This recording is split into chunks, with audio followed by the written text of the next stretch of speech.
আসসালামু আলাইকুম দর্শক, আজকে আমরা এমন একটা জায়গায় চলে আসলাম। আপনারা দেখতে পাচ্ছেন কৃষক ভাইরা মাঠে ব্যস্ততম মাঠে কাজ করছে। এটা হলো যে বাংলাদেশের ঐতিহ্যবাহী সাঁতল বিল। আর এখন আমরা যে বিষয়টা কৃষি আবাদটা তুলে ধরছি সেটা হলো রসুনের আবাদ। আমি কৃষক ভাইদের সাথে কথা বলবো, জানবো তারা আসলে এই চাষ করে কতটা লাভবান হচ্ছে না লোকসান হচ্ছে। এটা আসসালামু আলাইকুম। ওয়ালাইকুম আসসালাম। কি অবস্থা?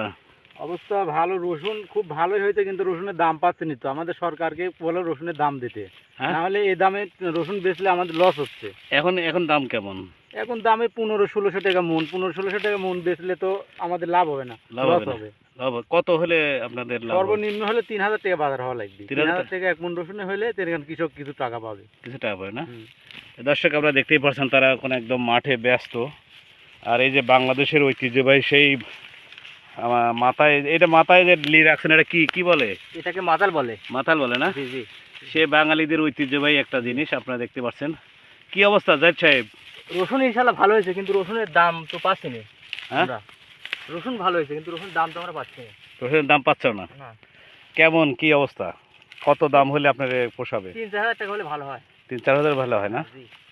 তো দর্শক, আপনারা দেখতে পাচ্ছেন আমাদের যেহেতু নতুন সরকার আসছে, আমাদের নতুন সরকারকে আমরা দৃষ্টি আকর্ষণ করছি যেন যারা এই যে কৃষি মন্ত্রণালয়ে আছে, কৃষি মন্ত্রী যারা আছেন তাদের রসুনে তো ভাই অনেক খরচ। অনেক খরচ। জি। এমন কেমন খরচ বিঘাতে হয় আনুমানিক? 30-40 হাজার টাকা। 30-40 হাজার টাকা খরচ হয়ে যায়, তাই না? তাহলে এক বিঘি মানে 40 হাজার টাকা খরচ হলে আমরা বেচবো কত? তাহলে মোটামুটি আপনি বলতে চাচ্ছেন এক বিঘাতে ধরেন 20 মণ বা 30 মণ রসুন হলো, হ্যাঁ জি জি। তাহলে 3000 টাকা হলে মোটামুটি কৃষকের 20,000 টাকা লাভ থাকে। হ্যাঁ হ্যাঁ, এটাই তো নাকি? এইটাই। আর বেশি হলে আরো লাভ হয়, এই তো। হ্যাঁ, বেশি হলে আরো লাভ হয়। কিন্তু আপনারা বলছেন 3000 টাকার নিচে আসলে লস। লস। হ্যাঁ।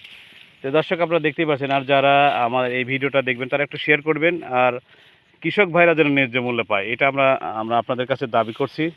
আর আমরা এই ভিডিওটা ধারণ করলাম একদম সাঁতল বিলের মাঝখান থেকে, মানে চতুর্দিকে বিল, বিশাল বিল। এই সাঁতল বিলে এই শুধু বিলে খালি রসুন আর রসুন। রসুন আর রসুন। বিল রসুন। তো যাই হোক, আলহামদুলিল্লাহ, কৃষক ভাইরা যদি ন্যায্য মূল্য পায় তাহলে হয়তো আমাদের কৃষক ভাইরাও আনন্দ থাকবে, আমরা দেশটাও আনন্দ থাকবে। জি জি জি ভাই। ওকে।